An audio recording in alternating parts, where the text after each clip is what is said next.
জাতীয় সংসদে বিএনপির সংসদ সদস্য ও বীর মুক্তিযোদ্ধা ফজলুর রহমানের এক বক্তব্যকে কেন্দ্র করে তীব্র উত্তেজনা সৃষ্টি হয়।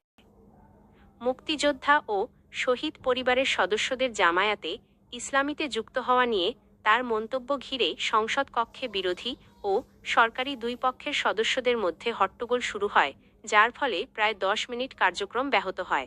ফজলুর রহমান বলেন, কোনো মুক্তিযোদ্ধা বা শহীদ পরিবারের সদস্যের জামায়াতে ইসলামীতে যোগ দেওয়া ডাবল অপরাধের শামিল।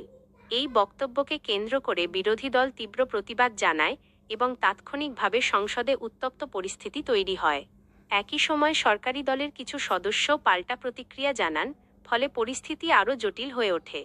স্পিকার একাধিকবার শৃঙ্খলা বজায় রাখার আহ্বান জানালেও প্রথমে পরিস্থিতি নিয়ন্ত্রণে আসেনি। পরে তিনি সদস্যদের উদ্দেশ্যে বলেন, সংসদীয় কার্যক্রম সরাসরি সম্প্রচারিত হচ্ছে এবং এখানে শৃঙ্খলা ভঙ্গ হলে পুরো সংসদের মর্যাদা প্রশ্নবিদ্ধ হয়।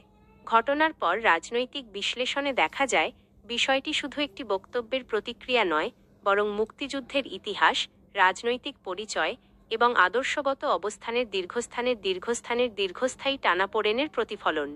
সংসদে বক্তব্যের ভাষা ব্যক্তিগত পরিচয় ও পারিবারিক ইতিহাসের প্রসঙ্গে চলে গেলে তা দ্রুতই নীতিগত বিতর্ক থেকে আবেগনির্ভর সংঘাতে রূপ নেয়, এমনটাই দেখা গেছে এই ঘটনায়ও।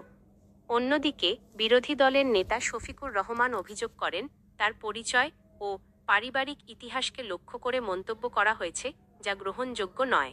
তিনি ফজলুর রহমানের বক্তব্যের বিতর্কিত অংশ সংসদের কার্যবিবরণী থেকে বাদ দেওয়ার দাবি জানান।